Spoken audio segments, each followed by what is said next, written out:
Dante's Boxing Nation, what's going on, guys? So with the big win that David Benavidez got over Demetrius Andrade, I focused obviously more on that and didn't have time to make a video on Jermall Charlo's win over Jose Benavidez. But now that things have cooled down, I can finally talk about it. Jermall Charlo, he went 12 rounds with Jose Benavidez, winning a unanimous decision. Now, it's really important to note, by way of contrast, 5 years ago, when Jose Benavidez was an undefeated top contender, and when I say he was a top contender, they was praising him as he was the next Oscar De La Hoya when he had turned pro because he was extremely successful as an amateur. Old media was giving Jose Benavidez's awards like fighter or prospect of the year. He was being praised more than Vergil Ortiz was when Vergil was coming up. This is the version that Terrence Crawford knocked out at 147. The undefeated Jose Benavidez. But Jermall Charlo, he was fighting against a blown up, way past his prime Jose Benavidez. Not only could Jermall Charlo not knock him out, but he did not win in an impressive fashion. The only thing that made this fight intriguing going into the fight was we were going to see if Jermall Charlo still has it. Does he have anything left? After the long layoff, after the mental issues, after the mental breakdown. If it wasn't for what Jermall was going through, then the fight against Benavidez, it wouldn't have even been an interesting fight. No one would have cared about it because that would have easily been a mismatch and Jermall would have easily blown right through Jose Benavidez. I'm telling you right now, the Jermall Charlo that fought Sergey Derenyevchenko, he would have knocked Jose Benavidez out within the first 4 rounds. The Jermall Charlo we seen against Jose Benavidez looked worse than the Charlo we seen against Montiel and Matt Karabov. What Montiel and Matt Karabov had in common is they were both southpaws. You see, if you paid attention, Jermall Charlo had never looked bad against a conventional fighter. So the fact that he performed so poorly against a conventional fighter who was a blown-up welterweight clearly suggests that this is not the same Charlo. Now, I felt that Jermall Charlo, he did his best in the first 3 rounds of this fight. And for some reason, it seems to me after those first 3 rounds, there was somewhat of a regression. Charlo was fighting in spurts and there were like little flashes of the old Charlo, which comes off like a 40 or 50-year-old version of Charlo that had just took 10 years off and he decided to make a comeback. Even when you listen to Jermall Charlo's post-fight interview immediately after the fight, he pretty much acknowledged that this was a very poor performance by him. Congratulations. How would you grade your performance? It's no grade. We don't got to grade this one. Yeah, don't grade this one. I'll be back stronger, just know that. I'm proud of myself, though. Look, you fight like a superhero at times, but you're human. Was it cathartic for you to step in the ring after 29 months away and forget everything you've been through? Yeah. I thought about it every round.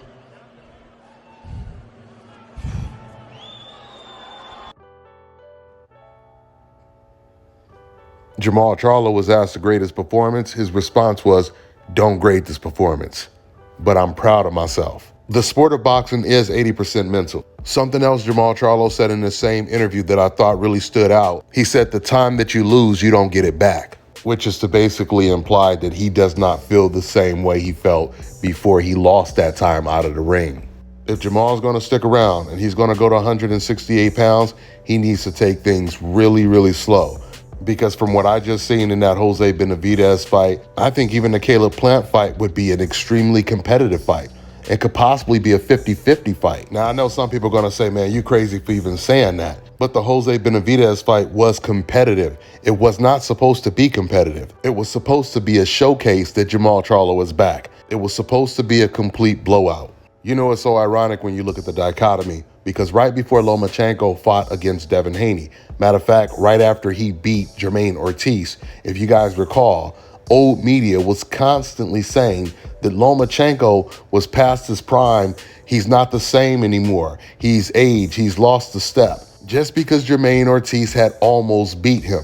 But Jermaine Ortiz was an undefeated fighter that was very talented and had also sparred with Lomachenko. But by way of contrast, Jose Benavidez, he's the complete opposite of a Jermaine Ortiz. But yet when you listen to the commentary, people calling the fight, you don't hear anyone mention Jermall Charlo not being the same. When Lomachenko fought Ortiz, it was the exact same Lomachenko that fought Devin Haney, that fought Teofimo Lopez, and even fought Jorge Linares. And old media put strong emphasis on Lomachenko not being the same, losing a step. Well, the reason why they said that for Lomachenko and they're not saying that for Jermall Charlo is because Lomachenko most likely had to fight Devin Haney next.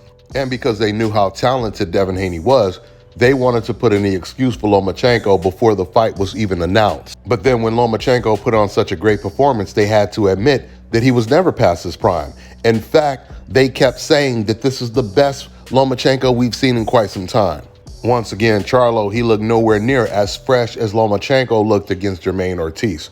Matter of fact, another reason why we know that this is not the same Jermall Charlo, because if Jermall Charlo looked the way he just looked against Jose Benavidez, if he ever looked like that when he was at 154, Canelo Alvarez would have fought him 9 years ago. You know, if you guys go back and watch my old videos, my previous videos before Jermall Charlo fought against Jose Benavidez, I actually said that if Canelo Alvarez was smart, and this was before he ended up fighting against Bivol, I said if Canelo was smart, he would go ahead and try to fight Jermall Charlo right now, because Jermall Charlo had been out of the ring for over 2 years. He was coming off of the worst performance of his career against Montiel, and he might not even be the same anymore with all the stuff he's going through. And that turned out to be the case. Just to give you guys a comparison of what I'm about to say, at least the point I'm about to make right now, I remember when Errol Spence got into his car accident, and Terrence Crawford had been aggressively, constantly calling out Errol Spence before the accident. As soon as Errol Spence got in the accident and he started making his comeback, Terrence Crawford, he took a break off of calling out Errol Spence. He said, I don't want to fight him when he returns because I don't want there to be any excuses when I beat him. When I fight him, I want to make sure he's at his best. I want to make sure he's coming off of impressive wins. So Terrence Crawford, he fought Errol Spence after Spence got his biggest win after the accident against Yordenis Ugas. I say all of that to make this point. Canelo Alvarez was supposed to move the exact same way Terrence Crawford moved. He was supposed to take on this Jermall Charlo fight when Jermall was at his best, after Jermall had beat Julian J. Rock Williams, or when Jermall Charlo became Canelo's mandatory at 160. Instead of Canelo fighting him then, he decided to vacate his belt. By the way, guys, at this time, they were conducting polls on the internet saying, what's the biggest fight you want to see? And who do you want to see Canelo fight the most?